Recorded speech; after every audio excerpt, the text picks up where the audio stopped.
Bonjour à tous, on va parler sécateur aujourd'hui. Voilà, parce que un bon jardinier a des bons outils et un bon jardinier a toujours un sécateur. S'il a un jardin digne de ce nom, il y a forcément des trucs à couper, des arbres à tailler, etc. Donc un petit sécateur à main. Donc en face là, je vous présente quatre sécateurs de différentes gammes, on va dire. En fait, trois bas de gamme et un vrai sécateur digne de ce nom. En fait, c'est sur ça que je vais insister parce que je pense que il vaut mieux pas faire l'économie d'un sécateur si on l'utilise beaucoup. Et puis parce que voilà, on va le garder très longtemps et ce sera toujours mieux. Alors, un bon sécateur, il doit faire une coupe franche. C'est surtout ça le plus important. Enfin, il doit vraiment être, vous voyez, il ne doit pas y avoir de jour là quand vous regardez sur la tranche. Il faut que ça soit bien fermé, il faut que ça soit vraiment. Et vous faites un test hein, de toute façon. Donc là j'ai pris, là c'est du noisetier là qui est frais que je viens de couper. Donc lorsqu'on fait une coupe, tac, ça doit être vraiment franc quoi. Il ne doit pas y avoir de bavure, de sorte que l'arbre il cicatrise bien. C'est ça le plus important. Donc bon ça c'est un sécateur bas de gamme, mais bon il a deux côtés tranchants. Celui-là, c'est vraiment le genre de sécateur qu'il faut éviter d'acheter. Donc même s'il est pas cher, etc. Parce que il a une enclume en fait d'un côté. Donc ce côté-là est tranchant et ce côté-là il a une enclume, c'est-à-dire c'est une partie qui est plate et qui est même creuse au milieu quoi. Donc je vais vous montrer un peu mieux, voilà. Donc voilà l'objet qu'il faut éviter d'acheter. Pourquoi? Parce que regardez, donc là je vais faire une coupe. Moi je vais prendre une section un petit peu plus grosse. Je fais ma coupe. Tac. Et le problème c'est que là on a, voilà, c'est éclaté ici.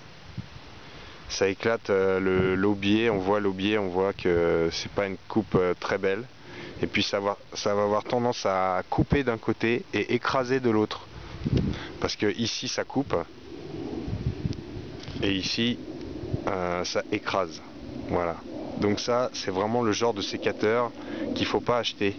Donc celui-là, je l'avais récupéré, mais en fait, je m'en sers pour recouper des branches qui sont déjà coupées. Mais je taille pas mes arbres avec ce genre d'outils parce que ça fait du mauvais travail.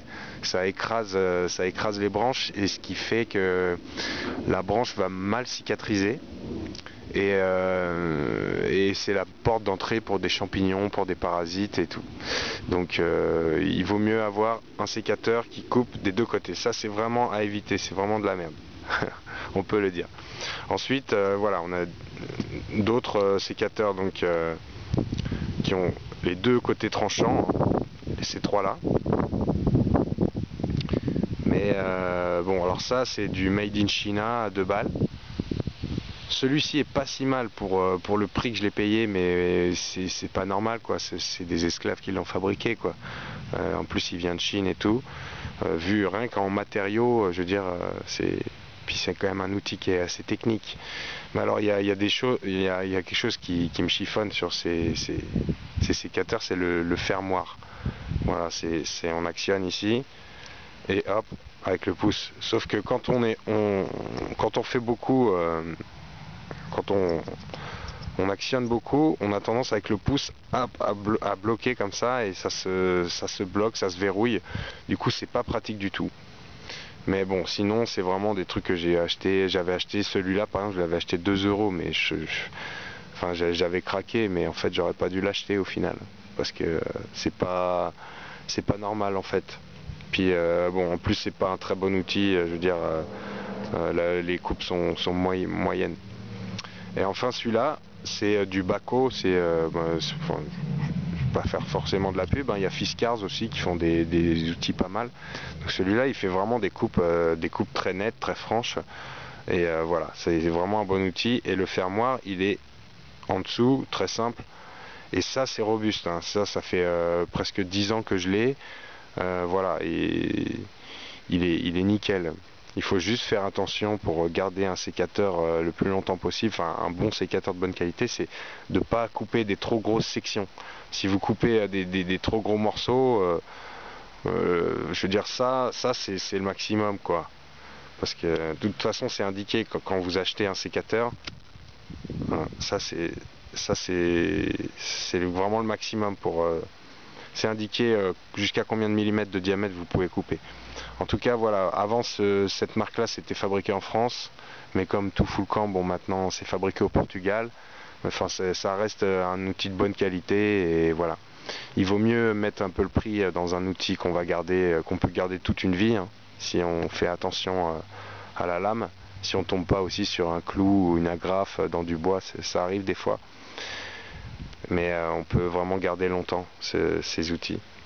Donc ça vaut le coup de mettre, celui-là je l'avais acheté 20 euros, je crois 20 ou 25 euros, mais honnêtement ça les vaut et je sais que je vais pouvoir le garder longtemps.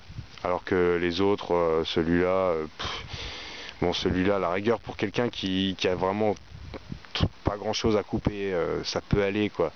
Il n'a pas envie d'investir, il met 2 euros, bon, mais bon, ça va pas durer dans le temps. Mais alors surtout éviter ce genre d'outils qui fait beaucoup de mal aux arbres et aux végétaux parce qu'il fait du charpie en fait au bout des branches et voilà, vous risquez de parasiter votre arbre et surtout si vous nettoyez pas à chaque fois votre sécateur entre différents végétaux, vous pouvez transmettre des champignons, des parasites. Voilà.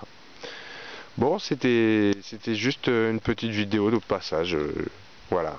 Bon, bah, ceci dit, voilà, achetez de bons outils de préférence, même si, enfin, au final, dans le temps, on y gagne. Même si on paye cher une fois un truc, mais au final, on a tout à y gagner. Et puis on fait travailler, bah, quand même, vaut mieux. Moi, je préfère faire travailler des Portugais que des Chinois, mais enfin, bon, après, chacun est libre de faire ce qu'il veut, mais si un truc qui vaut 2 euros comme ça et qui a traversé la moitié de la Terre, c'est forcément qu'il a été fabriqué par des gens qui sont payés 3 fois rien et que c'est quand même écologiquement ça me pose un peu un problème quand même. Voilà. Bon bah bonne voilà bonne vidéo et puis à la prochaine. Ciao ciao.